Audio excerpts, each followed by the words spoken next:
All right, guys, and welcome back to another Radio Merit Badge session. If you were unable to attend the course or the session, however you want to call it, on Thursday, um, this here is a video for you covering what we all went over. It's going to be broken up into a few different parts. I have tried recording this 2 or 3 different times now, and I realized that I can't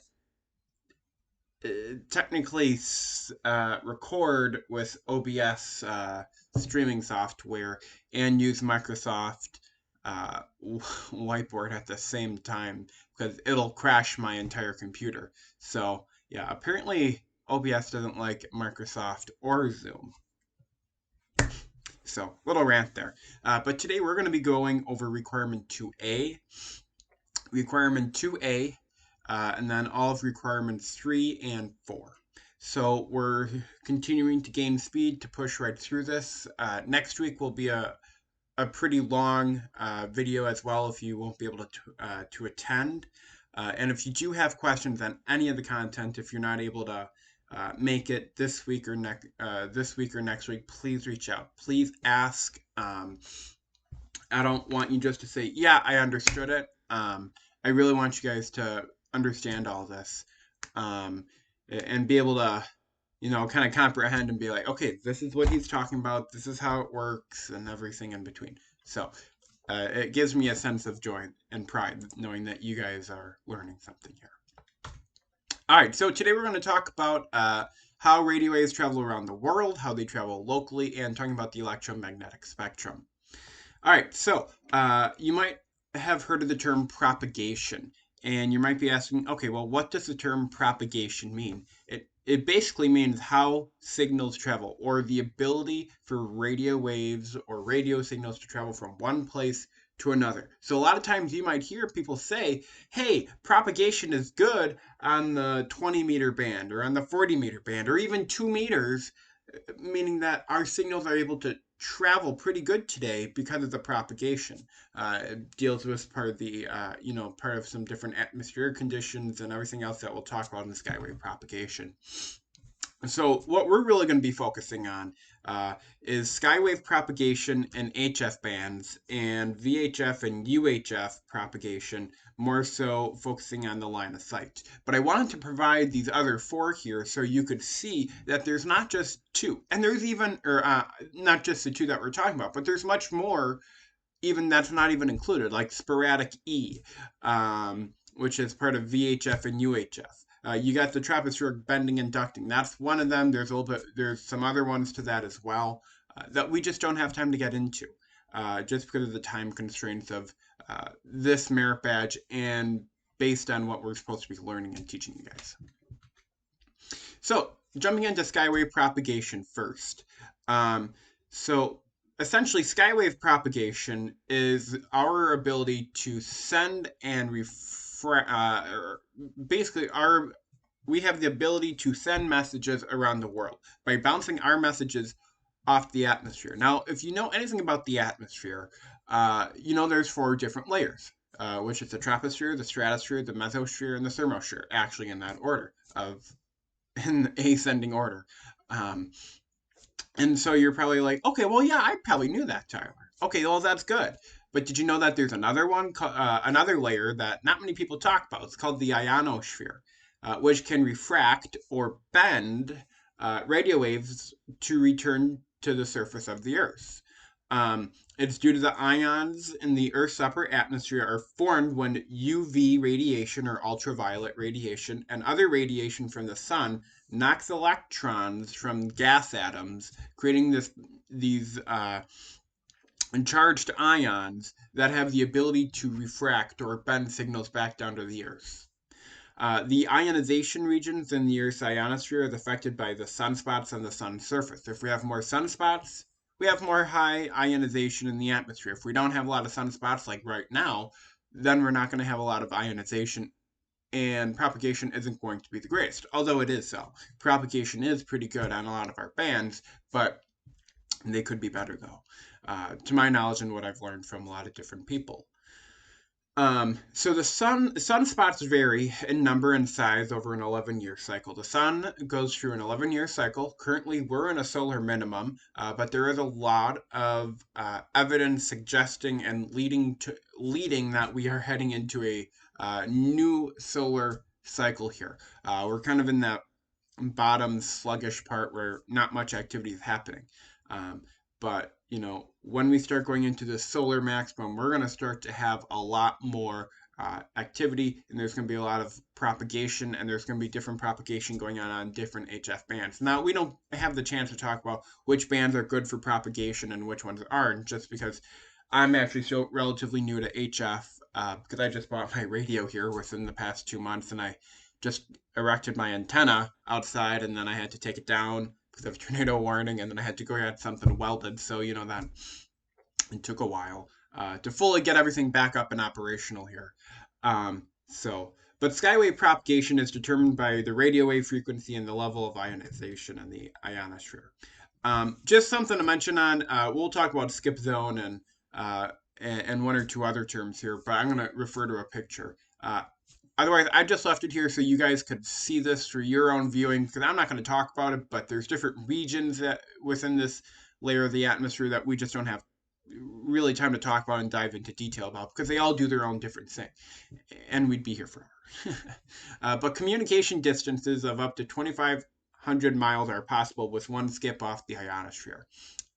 Meaning that if we were to transmit from point A to point B, we could transmit and it could just go up into the atmosphere and come back down. And we could transmit up to 2,500 miles by not even bouncing it off the ground.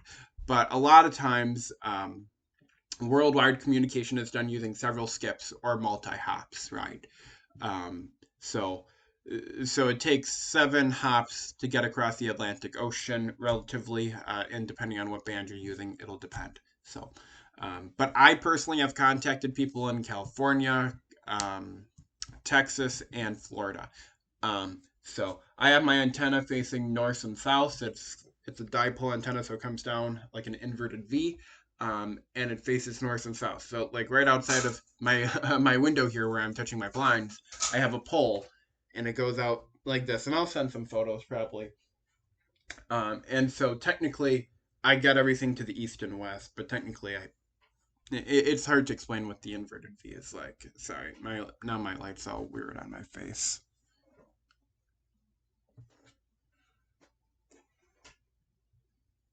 Okay, there we go. So the area between the maximum ground wave distance and the minimum, I don't like how it says it, but basically the distance between a little bit after where ground waves end and right before where it touches the ground, it's called a skip zone, and we have a photo for that. So if we're here in San Francisco and we want to make a contact in New York, obviously we'll transmit, and it goes off and gets refracted by the atmosphere. It comes back down because it's bent back down, and it'll bounce off the Earth again. It'll go right back up into the atmosphere, and it'll come right back down into New York. This is a hypothetical situation, but essentially this is how it works, right? And so the distance, and so these arrows right here are called ground waves, and basically it's radio waves that are also transmitted from your antenna, and they just follow the curvature of the Earth, really, and they go 300-400 miles or so. But we're not going to talk about them. Sorry to say. But wherever they end, and right before where the message bounces back down to the ground here, we call that our skip zone. So no one in Denver would be able to hear the message because the message is so high up. We wouldn't be able to hear it. But if you're between essentially here and kind of like this area here, so you'll be able to hear it. People in Chicago, no.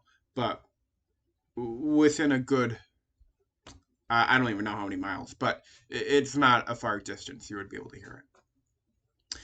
Otherwise, you can see just another example here how it's being transmitted, and it hits Chicago. So really, anyone between probably right here where the ground waves are, and probably like right here is where the message would be able to be intercepted. So So it's really confusing. So what do I have to draw? Because it says you have to draw something, right? I'll draw this on a piece of loose leaf paper here, and I'll show it at the screen. But I will also upload an additional video showing you how to draw, like what to draw. But you can draw this. You can show the exact same thing. The easier version I like to do is drawing a line. Actually, drawing a big semicircle, really. And then drawing kind of like another line. I'll show you guys here in a sec.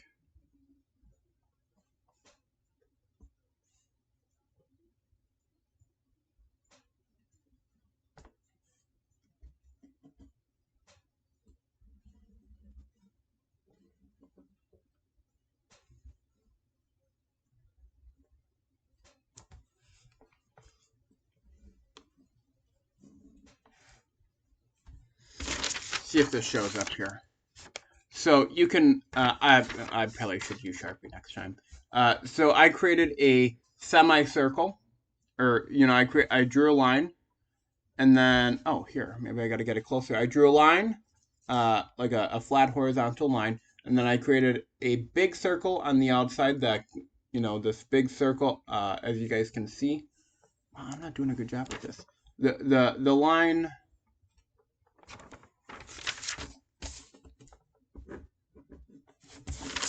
wherever the arrow is. You draw that big circle on the outside, and then you draw another small one on the inside, leaving that gap in space here, right? So this here, yeah, I'll definitely do another video, but see if I can turn the light the other way without it really affecting much here before I fall. But you can see our antenna, I believe it's right here, right? Yep, our antenna's right here. I'm seeing everything backwards. And so these little squiggly lines that you see, the little triangle there, that's our antenna. And then the little squiggly lines, those are our ground waves. And then you can see our message being transmitted, bouncing off the ionosphere, or being refracted back down. This is how I do it at camp, and this is how everyone seems to understand the concept. And this photo here does the exact same thing, right? It provides the same exact framework. It provides the exact same framework of what we're trying to teach you and get you to understand here. All right, let's jump into, this video has been brought to you by Synergy Rare Kombucha. Sorry, I'm drinking kombucha this morning. First time in a while. Anyway, sorry. Sorry. So regions in the ionosphere. This is the point I think I mentioned where I'm not going to dive into this because there's just a lot to talk about. But to let you know, the ionosphere is broken up into 4 different regions. And I'll talk about this real briefly, and I'll show you how it's categorized. But the surface closest to the layer is the D layer, and then above that's the E layer, and then you have the F1 layer and the F2 layer.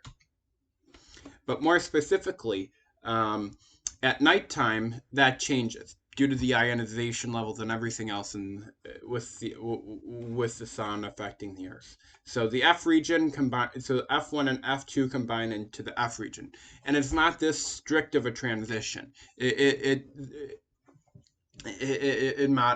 varies how, it's not that strict. It's like, oh, okay, now it's nighttime. Like as soon as the sun sets, it's like, no, you still have that range of about an hour or so before really communication starts to really become affected. So I want to provide that. Otherwise, here's another photo of what I was talking about. You have your antenna here. It kind of bounces back down. And so this is what we talk about by critical frequencies. So we're not going to talk too much about that right now. So, all right, moving on. These you guys can view at your own leisure, at your own time. They'll be provided in the slide deck. All right, line of sight. Radio energy can travel in a straight line from a transmitting antenna to a receiving antenna called the direct path. So when we transmit from point A to point B, and actually I redid these slides, so I actually brought this in from the ARRL. I was using actually a third-party source for a while. This Skyway propagations from that source I was using, that third-party source. This one comes right from the book actually now. I just liked how the Skywave one had it. Anyways, line of sight. Radio energy can travel in a straight line, right? So if we're transmitting from point A to point B and there's nothing in our way to obstruct it, then hey, by all means, our signals, we're going to have a pretty good signal here to transmit, right? And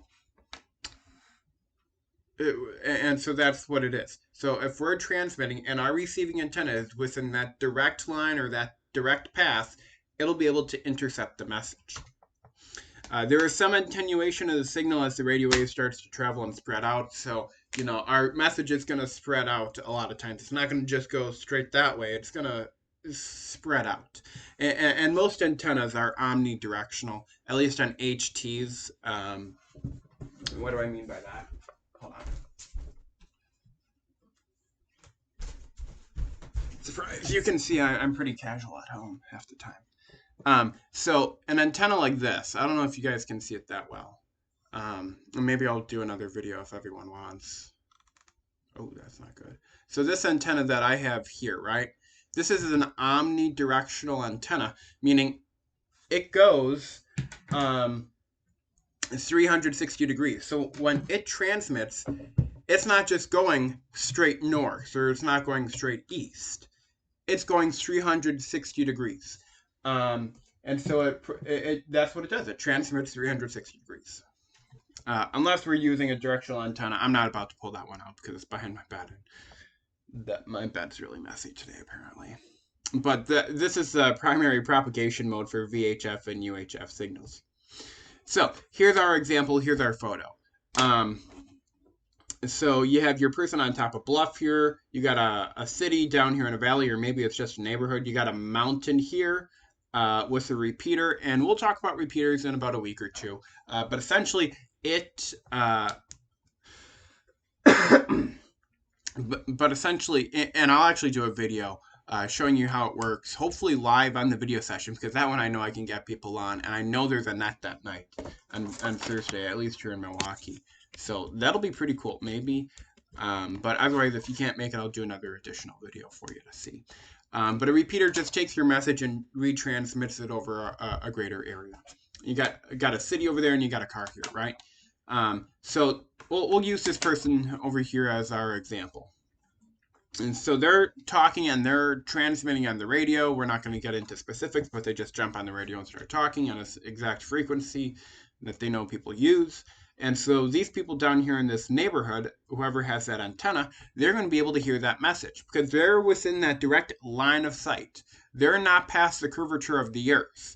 They can that antenna can, quote, see the other antenna. It can see the signal coming. It can hear, it can detect that signal. And so it'll be able to intercept that message and decode it and really be able to hear it and listen to it, right? I'm not sure how high this mountain is, so I don't know if that person could directly talk to them, but it looks like that mountain's not protruding his view. So he could potentially talk to that car over there, depending on how far it is away. But if he couldn't, he could talk into that repeater, right? He could switch to that frequency, talk on the repeater, and it would just retransmit its message. So people down here in the valley, people over here on that side of the mountain, whatever's over there, people could hear that. People in the city could hear it. People in this car could hear this guy's message because it's being retransmitted with a little bit greater power over a greater area, right?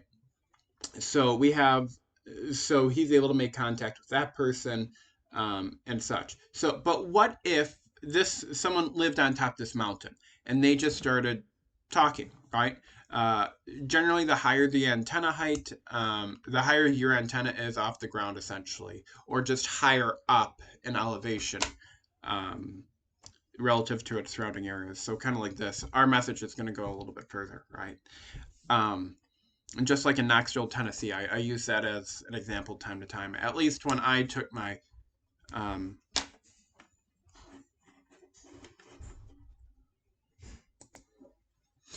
Sorry about that. My mom came home. Didn't realize she was working only until 10 today. Anyways, um, so essentially, Knoxville, Tennessee, where I got my license, right?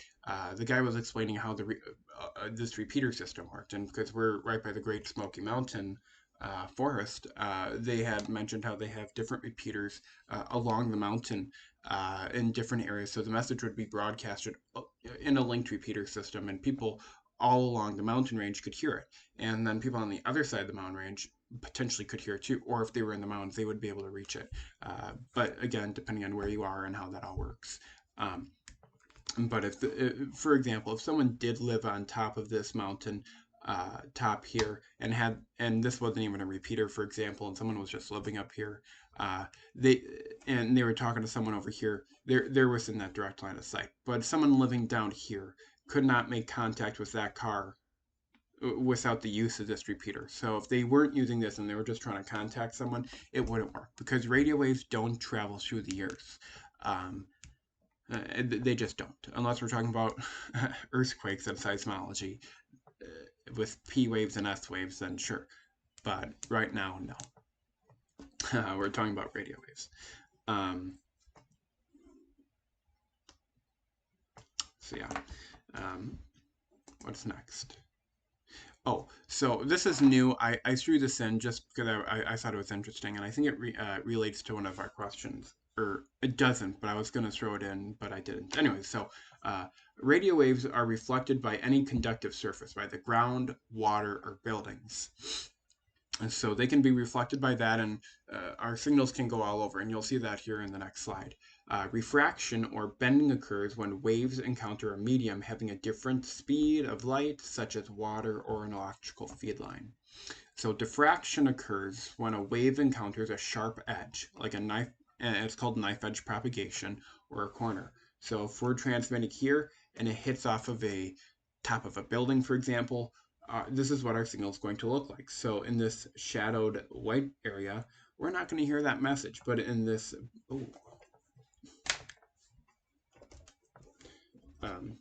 but in this shaded region with all the lines that we can see, that's where we can hear the message.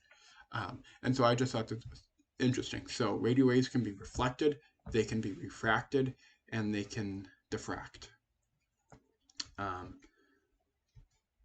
Oh, okay, real quick here. Range is slightly better than the visual line of sight due to gradual refraction or bending and creating the radio horizon. So essentially, the radio horizon goes further than the geometric or the geographical one that we see. So if we're looking out over the ocean, for example, in Florida, and it's like, okay, well, we can see as far out as we can. But the radio horizon actually goes 15% past that. And so it allows for our radio waves to go further. It's just due to different how the atmosphere is kind of it works in a way, but it's due to refraction and bending, creating that radio horizon. So UHF signals penetrate buildings better than HF and VHF because of its shorter wavelength, and we'll talk about that soon here. Buildings may block line of sight, but reflected and diffracted waves can get around those types of obstructions. I already talked about that, but here's that photo I was talking about. If we have our curvature of the Earth here, usually we would just see this. If we were just standing here, this is as far as we would see. But with tropospheric bending, our messages go out a little bit and they kind of bend off the atmosphere and they go past a little bit. So approximately 15%. And like I said, the higher your antenna, and the higher your antenna, the further the distance you go. And so on these HF radios, a lot of times people say, well, the more wattage I have, the better my signal will be. And that's not necessarily true, though. Although this transmits about 5 to 7 watts of power, I still only get, depending on where I am, about 5-10 miles of coverage. The most I've gotten up to, just using that standard antenna, is maybe 10, but that's pushing it. But usually the higher the antenna you have, and usually you're going to erect, I don't know why I say erect, but you construct one outside. And obviously you're going to have guide wires probably the higher you have it, so it doesn't fall over in the wind. So, but yeah, the higher it is, the better it is. And if you, for example, were in an airplane and you had your ham radio, and people do this all the time. I've been seeing it more recently. I didn't do it when I was coming home from, or when I went on a trip just about a month ago, but that's a different story. But if you have your amateur radio license, sorry, mailman always comes at like 7 o'clock. He's here early today. But if you have your amateur radio license, print out your certificate or the copy of your license, and if you have your radio with you, put it in a plastic bag, detach the antenna, put it in a plastic bag, put it in your and put it in your backpack or bag whenever you go through TSA. They won't question it, but if they do, just show them your license. A lot of times they don't care at all. I haven't been stopped for it anywhere. But people can make contacts. Make sure you got permission from the flight crew or the flight deck, and a lot of times they are probably open and receptive to it because you're not operating on any of the frequencies that they use. So, and essentially because you're 30,000 feet up, your message will probably travel for a long distance and such. So maybe not using an HT. I mean, you could try. But essentially, you could essentially have a Go kit, and I won't really talk about those. I'll provide links to it if you want. But you can use a Go kit, and it can amplify your signal a little bit. So, and you could probably reach a little bit further. Anyways, so that's that. So this is requirement 4. What happens during radio communication? So, transmitting and sending a signal. We can send information such as voice, data, video, commands is converted to electrical form. Yes, we can send data, not necessarily video, but we could potentially send photos, I think, and different commands and things like that. That gets converted to into an electronic form. The information in electronic form is added to the radio wave, and the radio wave carrying the information is sent from the station antenna into space. Receiving. The radio wave carrying the information is intercepted by the receiving station's antenna. The receiver extracts the information from the received wave, and the information is presented to the user in a format that can be understood, whether it's in sound, pictures, words on a computer screen, response to a command, etc. So essentially, it's like the communication process is that I am talking, for example, if we were in person and I'm talking and you are listening, I am encoding a message and I am sending it through a medium. I'm sending it orally to you, and you are decoding the message. You are understanding it, you're comprehending, or you're trying to make sense of as to what I'm talking about, and you're piecing the image, you're piecing everything together to understand what I'm doing. And then at the same time, you're providing feedback to me, or you might respond back to me because I might ask you a question saying, hey, how are you? And you're going to respond back to me saying, hey, I'm fine. I'm doing good. And you're providing feedback to me, and you encoded a message to me, and I'm decoding it, understanding it. And so this process goes back and forth. But a lot of times it's not that simple, because you're going to have you might have we'll just put it as noise. You're going to have noise, and noise is like ways to diffract your signal. For example, it could hit that corner of something and something could go weird, and you might hear a staticky reception of the signal. Or if in this communication process we might have we might hear someone's music playing really loud, or we might hear birds chirping outside. We have all these different factors that are going to create interference with our message, and the same thing works for radio as well. So when I talk into my radio here and I press down the push to talk button, the radio's dead, so it's not going to do anything anyways, and it's not even turned on. But I can talk into this radio, and it'll take my message, and it'll take my message, convert it into this electronic form, send it through the antenna, and it's through an electronic form through the antenna in electromagnetic wave form, through space, propagating through space, vibrating through space, and a receiving antenna. It's going to take my message, for example, and it's going to take it, it's going to intercept it, it's going to decode the message and present it to someone in a manner that they can understand. An amplifier just amplifies your signal a little bit, and so I think that's what we need to talk about.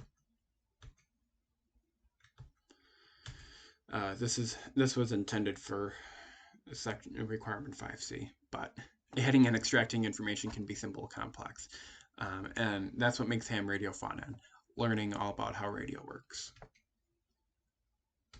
All right, we're going to jump into requirement 3A and C, and be sure to join us here for our next video on 3A through C3. I'll be using a PowerPoint for just a little bit, and then we'll end that video and we'll jump to potentially me drawing on some paper that I'll post up on a board here behind me in my room, or we'll find a way to make everything work here. Cool, see you guys soon.